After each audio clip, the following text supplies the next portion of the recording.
Hi guys, this is the Friday Jac, Jimmy against Christ. I was thinking about what I was thinking about against Christianity, the Bible, Jesus, and God today. Here's the thing: in the history of civilization,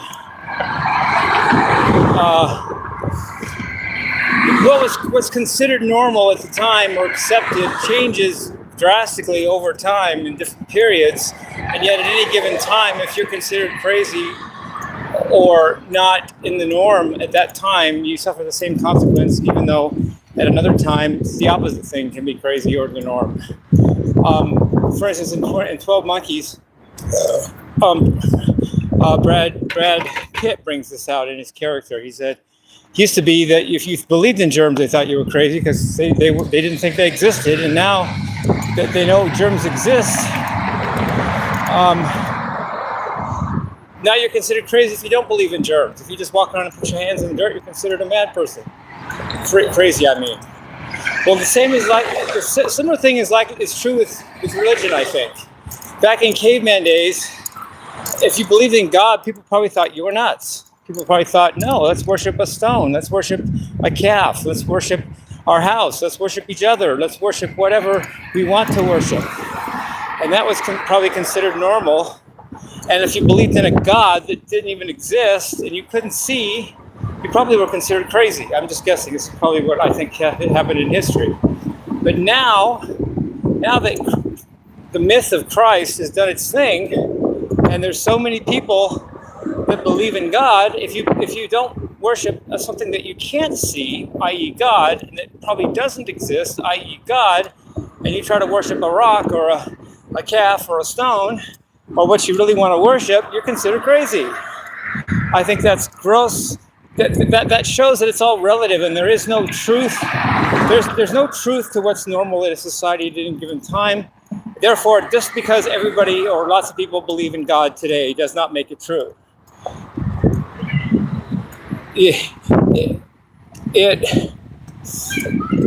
Public opinion does not determine truth.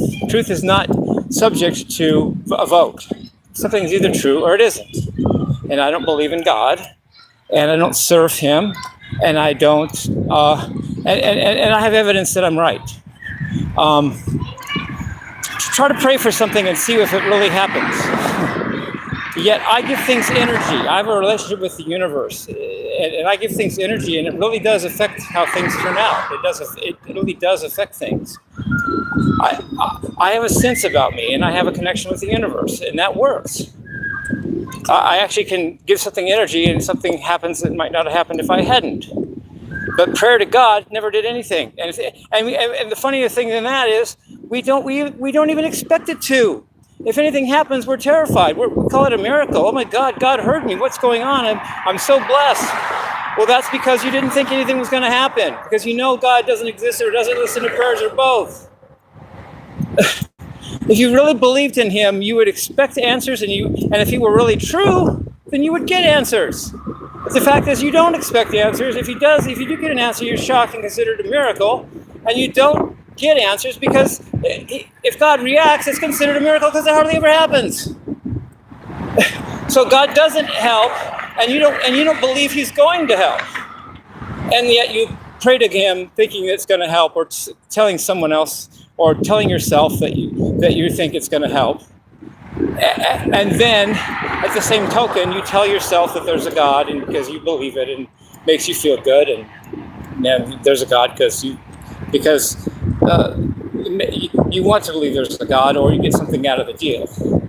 But while we're talking about that, let's consider the deal you get with Christianity.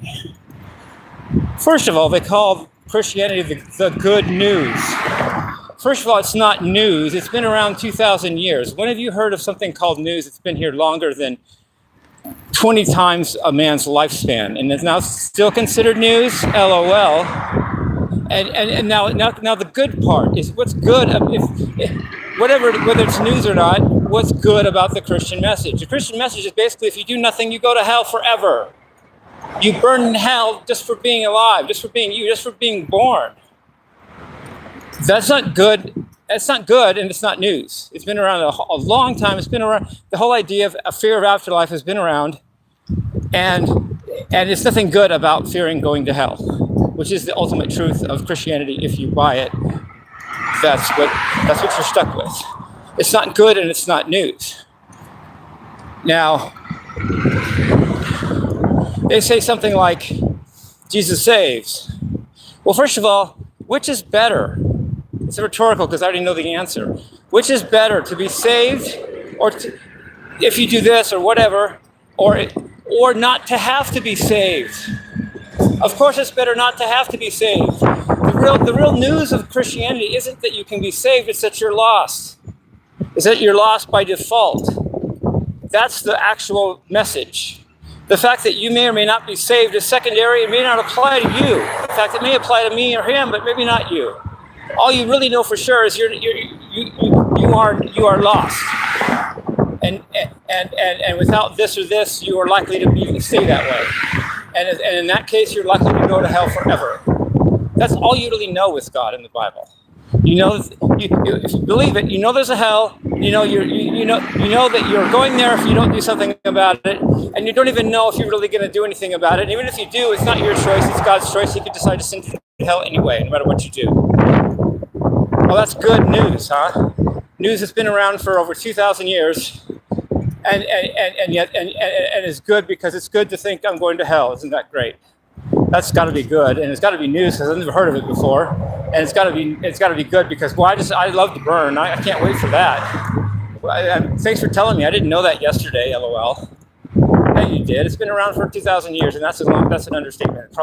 It came from Babylonian. Blah, blah, blah. I won't go into that right now. But even the Bible itself has been around 2,000 years. What's new about it, and also what's good about it? Love you guys. Peace, love, and rock and roll.